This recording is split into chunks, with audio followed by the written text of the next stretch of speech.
আউযুবিল্লাহি মিনাশ শাইতানির রাজিম বিসমিল্লাহির রহমানির রহিম। সম্মানিত দর্শক শ্রোতা, আসসালামু আলাইকুম। আশা করি মহান আল্লাহর ইচ্ছায় আপনারা সবাই ভালো আছেন। আলহামদুলিল্লাহ, আমিও ভালো আছি। আমি মোহাম্মদ জুয়েল মোল্লা, আমার ইউটিউব চ্যানেলের পক্ষ থেকে আপনাদের সবাইকে জানাই আন্তরিক শুভেচ্ছা অভিনন্দন। আজ আমি আপনাদের সামনে একটা অত্যন্ত মূল্যবান এবং গুরুত্বপূর্ণ বিষয়ে আলোচনা নিয়ে উপস্থিত হয়েছি। আজকের আলোচনার বিষয়, গত দুদিন আগে পশ্চিম বাংলায় হুগলি জেলাতে দেখলাম এক মুসলমান ফেরিওয়ালা এক হিন্দু পাড়ার মধ্য দিয়ে যাচ্ছে। তার গেট আপ দেখে হিন্দুত্ববাদী বিজেপি আরএসএস এর কিছু গুন্ডা পান্ডারা তার গেট আপ দেখেই বুঝতে পেরেছে যে সে মুসলিম। তারপরে ডেকে নাম জিজ্ঞাসা করেছে, নাম শুনে আরও নিশ্চিত হলো যে এটা মুসলমান। এরপরেই বলছে, তোর পাসপোর্ট কোথায়, পাসপোর্ট বের কর। তখন ওই লোক বলছে, আমার পাসপোর্ট লাগবে কি জন্য, আমার বাড়ি তো ইন্ডিয়ায়, আমি তো এই দেশি নাগরিক, আমার বাড়ি অমুক জেলায় অমুক গ্রামে। তারপরে তাকে বলে যে এই এলাকায় ঢুকেছিস কেন, এটা কি তোর বাপের এলাকা, এই কথা বলে তাকে মারধর করে এবং তার সঙ্গে অনেক খারাপ আচরণ করে। ওই হিন্দুত্ববাদী মমতা ব্যানার্জির পুলিশ এখনও তাদেরকে গ্রেপ্তার করেনি, তাদেরকে কোনো শাস্তির ব্যবস্থা করেনি। আমি সর্বপ্রথম এই ন্যাক্কারজনক ঘটনার তীব্র নিন্দা এবং প্রতিবাদ জানাচ্ছি। মমতা ব্যানার্জি এই জাতীয় ঘটনায় কেন চুপ? এদের সঙ্গে মমতা ব্যানার্জির ধর্ম এক, এই জন্য নাকি? মমতা ব্যানার্জি বুঝে গেছে যে মুসলমানরা বিজেপির ভয়ে আমাকে ভোট দেবে, কারণ বিজেপি মসজিদ ভাঙে। মুসলমানরা চাইবে না যে বিজেপি ক্ষমতায় চলে আসুক।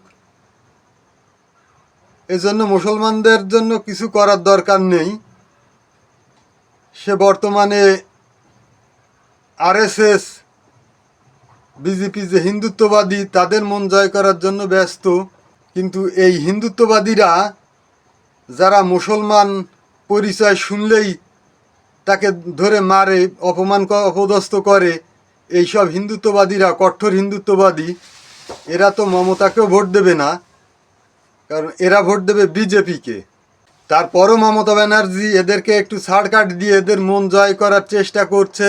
তাই শান্তিপ্রিয় মুসলমান ভাইদেরকে বলবো, আপনারা এরকম সাম্প্রদায়িক কাজ করবেন না, যে আপনাদের এলাকায় বা আয়ত্তের ভিতরে একটা হিন্দু লোক পেলেই তাকে ধরে মারবেন, হেনস্থা করবেন, এটা করবেন না। তার কারণ ব্যবহারেই বংশের পরিচয়। এটা যেমন ঠিক, তেমনি অন্যায় করা আর একটা অন্যায় মাথা পেতে মেনে নেওয়া দুটোই সমান অপরাধ, এটাও ঠিক। তাই এই জাতীয় কাজ যে করেছে বা যারা করে, তাদেরকেই আপনারা উপযুক্ত জবাব দিবেন। কারণ এরা কি বাড়ি থেকে বেরোয় না? এরা কি এলাকার বাইরে যায় না কর্মের ধান্দায়? কলকাতায় বা হাটে বাজারে বিভিন্ন জায়গায়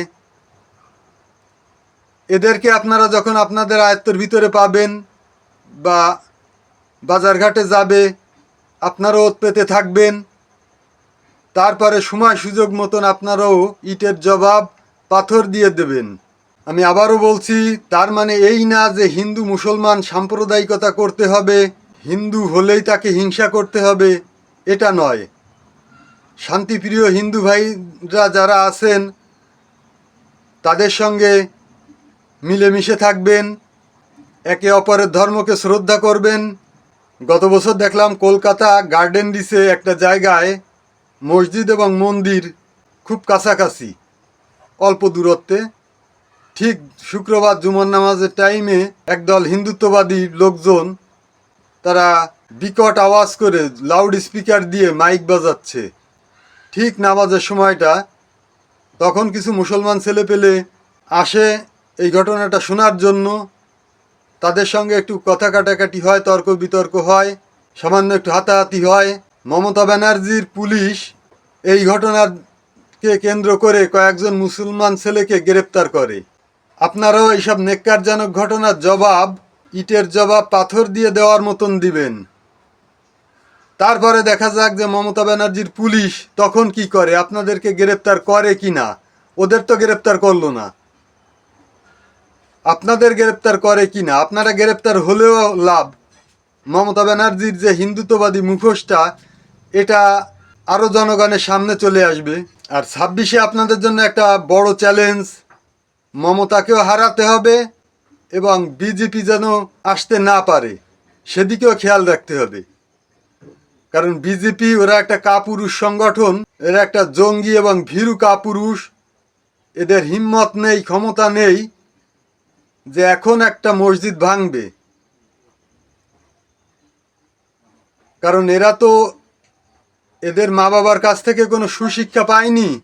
এদের মা বাবার কাছ থেকে এরা শিক্ষা পেয়েছে মুসলমানদের হিংসা করতে হবে, মুসলমানরা মসজিদে নামাজ পড়ে, মসজিদটা ভাঙতে হবে। এটাই হচ্ছে এদের মা বাবার কাছ থেকে শিক্ষা। তাই বিজেপিকে বলবো, আপনারা তো পশ্চিমবাংলায় সংখ্যা লঘু নন, আপনারা তো সংখ্যা গুরু। তাহলে ক্ষমতা যদি থাকে এখন মসজিদ ভেঙে দেখান। ইন্ডিয়ান মুসলমানরাও নবীর উম্মত।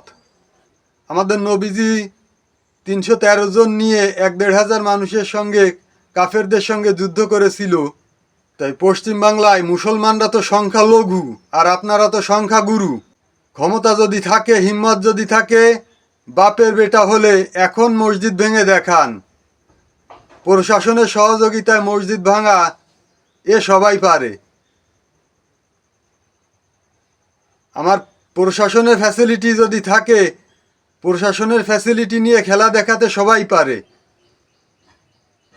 তাই আবারও বলছি, ক্ষমতা যদি থাকে এখন মসজিদ ভেঙে দেখান। সম্মানিত দর্শক শ্রোতা, আজকের আলোচনা এই পর্যন্তই। ইনশাল্লাহ দেখা হবে পরবর্তী ভিডিওতে। সেই পর্যন্ত সবাই ভালো থাকবেন, সুস্থ থাকবেন। সবার সুস্বাস্থ্য এবং দীর্ঘায়ু কামনা করছি। আমার চ্যানেলটাকে সাবস্ক্রাইব করবেন, নোটিফিকেশন বাজিয়ে রাখবেন, অল বাটনে চাপ দিয়ে নোটিফিকেশন বাজিয়ে রাখবেন এবং বেশি বেশি শেয়ার করে আত্মীয় বন্ধু বান্ধবদের মাঝে ছড়িয়ে দেওয়ার অনুরোধ করছি, যাতে সবাই দেখার সুযোগ পায়।